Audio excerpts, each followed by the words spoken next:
Good morning, friends and enemies. In today's video, we're jumping into the waiver wire as we do every single Tuesday, and we're looking through every trending player, who you need to be picking up, who you need to let your league mates pick up, waste fab on, wide receivers, running backs, streaming defenses. We've got it all covered for y'all today in this video. As always, we have our fab suggestions up on the site, bdge.co. If you're a big dog member, we've got a lot of running back committees to siphon through today. We've got a lot of wide receiver injuries that we need to talk about the fallout. Are we picking up any of the bums behind them on the depth chart? All right, we got some guys, and we're going to talk about some guys today. We'll start at the running backs, and of course, we must begin with Mr. Kimani Vidal. Everybody in the fantasy industry wasn't wrong. They were just early. Now, Vidal broke out. Week 6 was big, 21 touches. I think he ended up with like 140 yards from scrimmage. Yeah, $138. Gets the receiving touchdown as well. Obviously, the better pickup to Hassan Haskins. And, you know, we had it ranked that way. We did prefer Vidal in PPR to Hassan Haskins, but we didn't expect Hassan Haskins to absolutely just fade into nothingness, but that was the case here. And that seems to be what's going to happen because the Chargers are passing the ball so heavily. Like, their neutral pass rate script is very, very high, nearing 70%, which is a really, really obnoxiously high number, is almost how I'd paint it at this point. And I think that's just, you know, the way that they're going to operate because of the health of their offensive line, because of the skill sets that they have at running back right now. And it translated to a ton of production for Vidal, obviously. However, came against Miami, so I don't want to get crazy here. They do have Indy next week. They're a little bit better against the run than they are against the pass because their entire secondary's out. They get Minnesota the week after that. Then they get Tennessee. And then I think we'll be looking at a possible return for Hampton around maybe like the week 11-ish mark. You know, there's conflating reports about it being a 4-week injury versus possibly more than 4 weeks. I don't think we have a concrete timetable on Amari and Hampton yet, which leaves this backfield kind of up for grabs at the point. I think one other thing to obviously consider is they're still kicking the tires with other running backs, right? If they think Vidal can shoulder the load going forward, great. And you've got yourself probably a solid low-end RB2. I think we probably have to, you know, dial back in expectations when they're not playing against the terrible Miami Dolphins. But if they're going to continue rolling just Vidal and Haskins, which it seems like that's at least, you know, a 50 to 60% plus opportunity, there are other, you know, running backs available right now. Maybe it's a Dameon Pierce type. Maybe it's a Jerome Ford type. I know everyone likes to talk about like the Breece Halls and the Alvin Kamars of the world. That to me doesn't make sense at all. After, you know, you already have salary cap invested into the running back position. You drafted Omari Hampton in the first round. He'll be back this year. So to go and grab a guy like Breece Hall or Kamara or whatever, and like Breece Hall, you'd have to give a contract to afterwards, makes very little sense. So I do think the type of player that they add to this backfield, if they do, would be in that Jerome Ford, Dameon Pierce archetype, which is an upgrade to Haskins. And I do think it makes this running back room a lot messier. But for right now, I think Vidal is a super viable flex play going forward if he's still unowned in your league. And he would definitely be the top running back pickup for anyone out there at the moment. Probably the top overall pickup on the week, just given his workload, given the trust that they showed him. Like, even down the stretch when the game was on the line, it was Vidal in there over Haskins, which tells you that he earned the trust of Harbaugh and the coaching staff very, very quickly. And we expect him to be, you know, the guy going forward. Is there a chance that Hassan Haskins does sneak in for goal line work next week? Absolutely. There's a chance that he vultures him going forward. And I still do expect Hassan Haskins to get somewhere in the 5 to 10 touch range.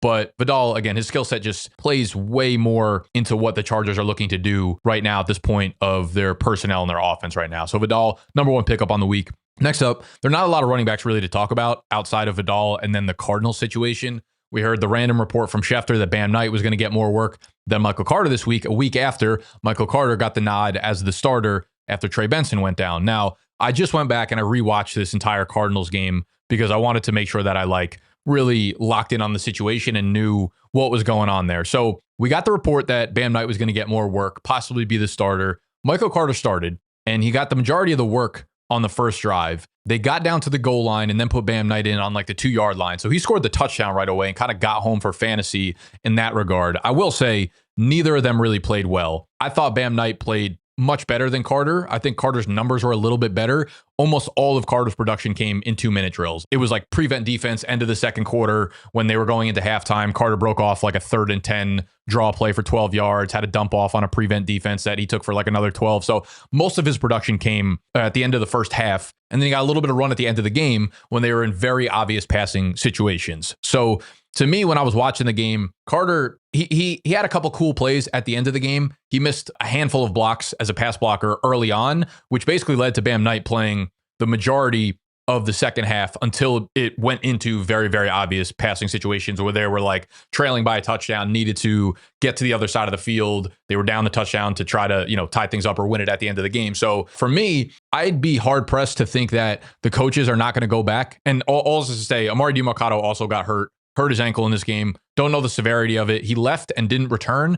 Usually when a player has like a low ankle sprain, they're able to return, or at least they're going to try to return to that game. That didn't happen. So I don't want to speculate on the injury, but I do think there's a chance that he misses some time, which would condense the backfield even more. I think it's going to be difficult for the coaching staff to go back, watch this film, see Michael Carter blow some of those pass blocking assignments. He also dropped the ball, which is uncharacteristic, and then feel like he should be the guy over Bam Knight. So I imagine the way this is going to turn out is Bam Knight's the starter. Bam Knight's the early down guy. Bam Knight is likely the goal line back, with Carter sprinkling in maybe like 2-1 in drives. Like Bam Knight gets 2 drives, Michael Carter gets a drive. In third and long situations, in 2-minute drills, it'll probably be Michael Carter. So I would prefer to own Bam Knight right now, but this is a messy situation where I think there's going to be a handful of games where neither of the running backs score a touchdown. So you're looking at a pretty low floor play ultimately. They get Green Bay next week, which is obviously a tough matchup. Then they have the bye. Then they do get Dallas. So they do get a really good matchup there. Then they're at Seattle, San Fran. So like more often than not, they're getting tough matchups. And then Trey Benson will likely be back, I think, around like week 11, week 12. So it's not a long-term fix. I don't think any of the running backs on the waiver wire are really long-term fix for you. But I will say Bam Knight's my preferred guy over Michael Carter going forward for the time being. If Amari DiMercato does play next week, I do think this muddies the water even further there. So with all that being said, like Bam's not a guy I'm going out of my way to really like invest in and drop a ton of fab on. If he's available and you can get him for, 5-10% of your budget, 12, like if you're really desperate and you want to go into the 12 to 15 range, I guess that's okay. But I wouldn't overspend on Bam. I really don't think there's a ton of other guys to talk about. The one name I will bring up that's probably rostered in most of your leagues, probably been sitting on the IR and he's not on this list, is Tyjae Spears. He actually ended up out snapping Tony Pollard in this one. And I think it was pretty obvious that he was going to eventually grow into more of a pass catching role for the Titans as he returned from the injury that, kept him out for the first 4 weeks. So he outsnapped Tony Pollard because of the game script favors a pass catching back, but that's going to be the case with the Tennessee Titans. Just fired their head coach. Mike McCoy's coming in. Do we see that split continue going forward? One of the more pressing stats I felt like here was Tyjae Spears in short down and distance plays outsnapped Tony Pollard 8-1. So I don't know what we're going to get on the goal line. I know Tyjae Spears is going to catch more passes going forward. And if the Titans are trailing for the majority of their games going forward, I think there's a real chance that Tyjae Spears, I don't think he outproduces Tony Pollard. I don't think he outtouches Tony Pollard ultimately. But I think there's a world where Tyjae Spears plays more snaps ultimately. Like this could be a 53-47 split or something like that going forward. So I do think Tyjae Spears absolutely needs to be owned right now. But, at the end of the day, most of these guys are just like handcuffs that they're not really going to do anything for your fantasy team unless they score a lucky touchdown, i.e. Tyler Algier, i.e. Kenneth Gainwell, i.e. all of these players. Let's move on to the wide receivers. First situation we got to figure out is the Tampa Bay Buccaneers. Emeka Egbuka now out for the foreseeable future with a hamstring strain. We have Chris Godwin already ruled out for week 7 and maybe onwards past that. Mike Evans is hitting the 4-week mark from his hamstring strain.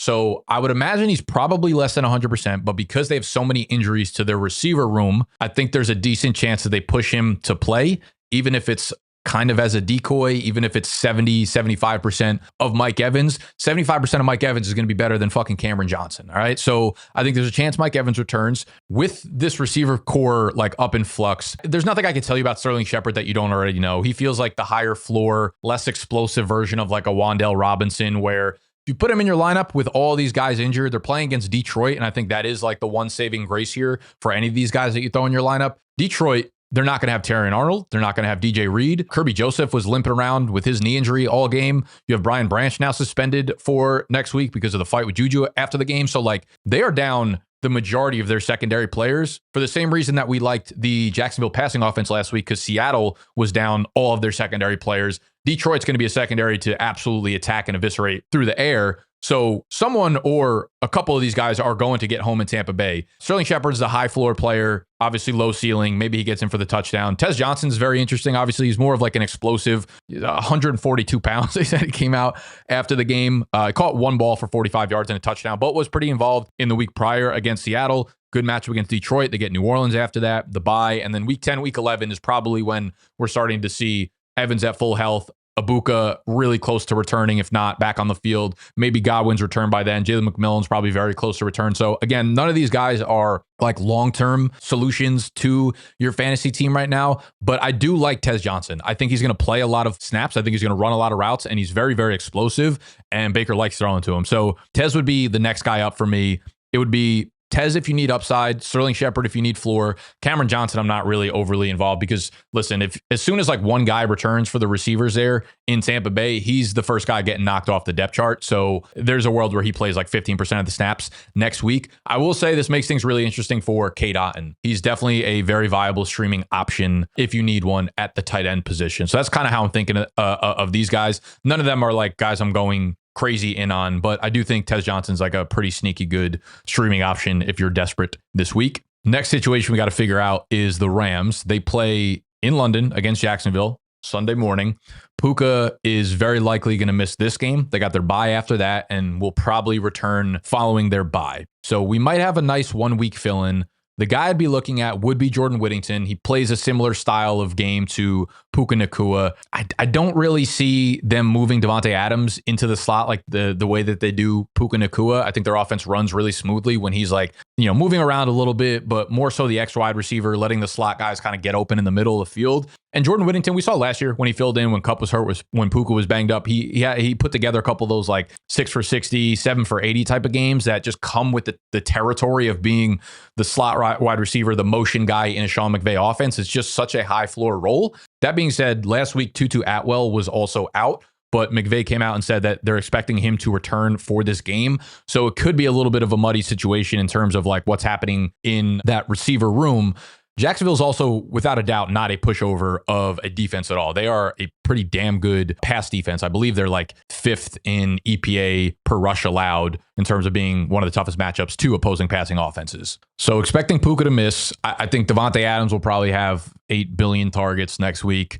Jordan Whittington did play 92% of the snaps in this one after Puka went out. But again, Tutu was out as well. So I think we'll see a mix and match of a bunch of 12 personnel with 2 tight ends in there. I think we'll see Jordan Whittington and Tutu Atwell probably both play 60, 70% of the snaps. I do think in 2 wide receiver sets, there's a really good chance that Tutu actually plays over Jordan Whittington. So I don't want to like go crazy and try to get too cute with him, but I think he's an intriguing fill-in if you're desperate at the wide receiver position, which a lot of people are. If you got CeeDee Lamb and Ricky P and Mike Evans and Puka and all these guys that are banged up right now, you got to fill it in somehow. So those are like the 2 most pressing situations. Kendrick Bourne's over 50% owned. Juwan Jennings is obviously, I don't know what he's doing out on the field right now with 22 broken ribs. He's a skeleton at this point. We have Ricky P, I would say 50-50 to suit up. They said they're, hoping to get him back in practice this week. I don't know that I'm super optimistic about it, but Kayshon Boutte had a really big game this week with Drake May. I kind of think we're probably spinning our tires again. As you can see, the consistency is just terrible. Like he was awesome in week 1.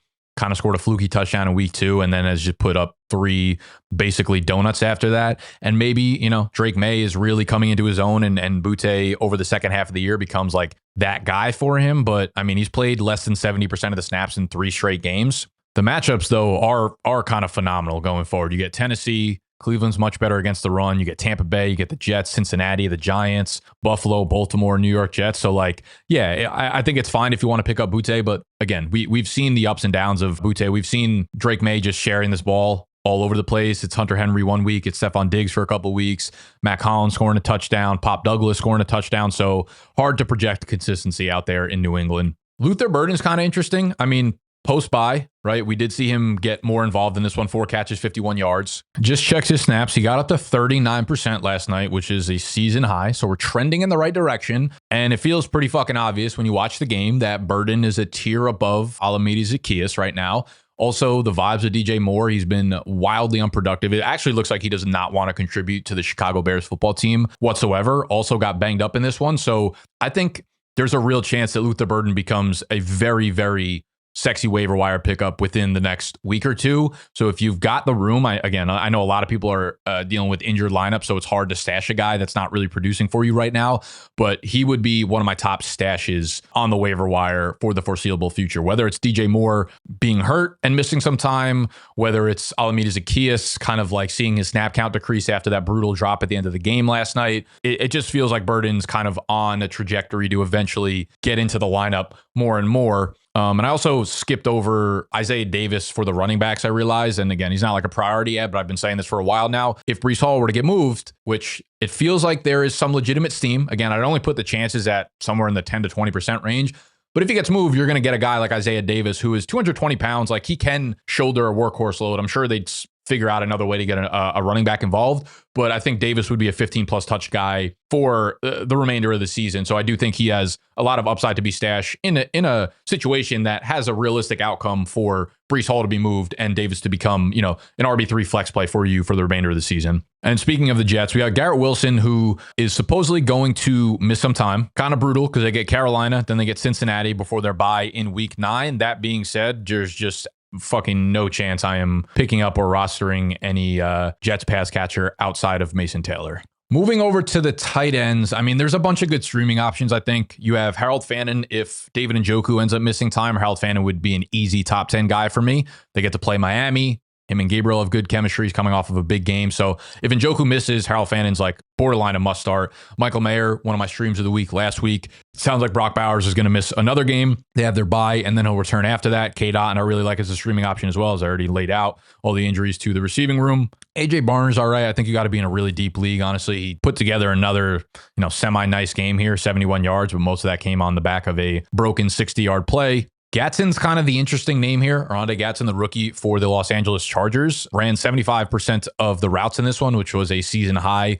8 targets, 7 catches, 68 yards here. So really good game for him. I think a lot of that, one, has to do with the fact that they're playing against Miami, but two, Quentin Johnson was out in this one. So Quentin Johnson, I think, is probably 50-50 to play. He's dealing with a hamstring strain. He was limited all week last week, so feels like he's trending in the right direction at least. If he doesn't play, they get Indy at home. Great matchup, as I already said. They're without so many of their players in the secondary right now. No Kenny Moore. Travarius Ward suffered the concussion, which is his second of the year. So very, very likely he misses this game, if not multiple games after that. I'd still probably play almost all of these streaming options over Gadsden, but, could be a second half of the year type guy, rookie. And if we jump back into quarterbacks, most of these guys are pretty highly owned. I mean, Aaron Rodgers, man, he's just throwing a lot of touchdowns and they play Cincinnati. So I think he's actually a really solid streaming option this week.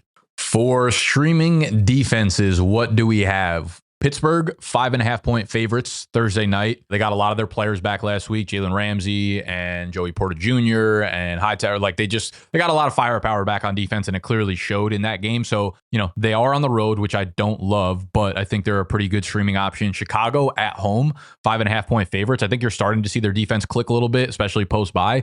They're a very good pass defense, despite having a ton of injuries that they're dealing with, but they play the Saints. So 5.5-point favorite at home. We like that. The Patriots are on the road against Tennessee. They are 6.5-point favorites, so they're a really good streaming option. The Chiefs, 12.5-point favorites at home against the Raiders. We love that. Denver's not going to be a streaming option because I'm sure they're owned. Green Bay, 6.5-point favorites on the road against Arizona. We like that. And those are the options you should be looking at for streaming defenses. All right, let's jump into the trending down tabs. We'll start at the running back position. Hassan Haskins, yeah, I mean, I've got no problem if you have to drop him. Probably a little bit quicker on the trigger to drop him than I would prefer. Maybe want to see a 2-game sample size, but it clearly looks like it's Vidal's backfield for the time being.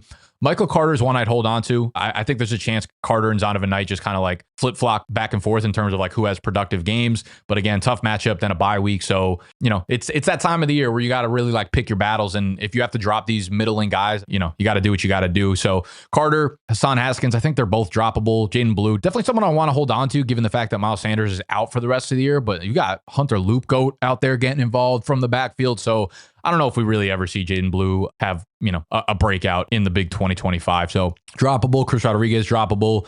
Ramondre would not drop. Isaiah Davis, like I said, would hold on to. Justice Hill, you could definitely drop. Bashal Tootin, another guy. I mean, most of these guys just fall into the high-end handcuff tier. So pick your lottery ticket, pick your poison here between Tootin, Kenneth Gainwell, whoever. Moving on to the wide receiver position. Yeah, unfortunately for Tyquan Thornton, it may be Jehovah's Witness here with Rashee Rice returning, Xavier Worthy healthy, Hollywood Brown playing pretty well. So droppable. Flournoy, I think there's a chance that we get another game without CeeDee Lamb. So if you played him last week and you're desperate, I think you can roll him back again. Keon Coleman, I would not drop. Juwan Jennings, I would not drop. Calvin Ridley, probably would not drop. He's got the hamstring injury that he's dealing with. Oh, I didn't even touch on that because Elikai Maynor was not on the list here. Van Jefferson led them in receiving. I would definitely prefer Elikai Maynor as the guy going forward if he is available on your waiver wire. I think he's already shown pretty good chemistry with Cam Ward. He's going to run a ton of routes, and I think he's got more big playability than most of the guys on the roster right now. So Ridley, I'm probably holding on to, especially if I have an IR spot, but I get it. Darius Slayton, another guy that I'm probably holding on to because Malik Neighbors' injury. It's season long, right? So Slayton will be back eventually, and I think he will have a large role in this offense. I get it if you have to drop him, but I would prefer to hold on to him. Malik, I think, is droppable. Darnell, I would hold on to. Austin is droppable. Bond, prefer to hold, but I get it if you got to drop. Tolbert, definitely droppable. Godwin would probably hold on to. You might be out sharping yourself if you're dropping him, but honestly, if someone dropped him, I don't know that I would even go and pick him up. Luke McCaffrey put together some good games this year, but he's really just not playing that many snaps, and all of them just keep coming on like long touchdowns. As soon as Terry's back, he's kind of a nothing burger. Would not drop Shakir. Marvin Mims is always droppable. Troy Franklin, yeah, probably droppable, but don't have a problem if you want to hold on to him. Sterling Shepard definitely wouldn't drop after all the injuries now. Tight end, we're definitely not dropping Kincaid. We're definitely not dropping Mason Taylor after Garrett Wilson's injury. Tongas, I mean, we don't know about George Kittle's status, so I think he might be in the streaming conversation again if Ricky P and George Kittle both don't play. So maybe hold on for a couple days, but don't really have a problem if you have a better streaming option. Knox, definitely droppable. Juwan Johnson's kind of in that tier where he's bordering on it. If we put together another bad game against a depleted Chicago secondary, then I think he's moving dangerously close to that list. Definitely would not drop Mark Andrews with Lamar Jackson probably returning after bye. Cole Kmet's droppable. Don't drop David Njoku. Kyle Pitts, I want to tell you how to drop him so bad, but I'm not going to do that. I'm not going to do that to you. All right. Brenton Strange definitely droppable with the injury that he's dealing with. So there you have it. Waiver wire week 7. Honestly, probably one of the messier waiver wires that we've had all year and that we will probably have all year. Just a lot of injuries, a lot of weird situations that are tough to decipher out here. All right. So I hope that was helpful. I hope you enjoyed. And if you want the exact fab suggestions and the exact rankings I have for all these players, you can become a Big Dog member at bdge.co. That's a monthly membership. You can get that membership for free for the next 3 months. If you go to our partner app or website, MGM, deposit $10 if you're a first-time user on there, $10 or more, use code BDGE when you deposit for the first time, play any slip on MGM, and they're going to hit you with a promo code in-app that gets you this membership for free for the next 3 months, all right? Tomorrow, we got running back rankings. As always, Thursday is wide receiver rankings. I will see y'all when I see y'all. Smoochies.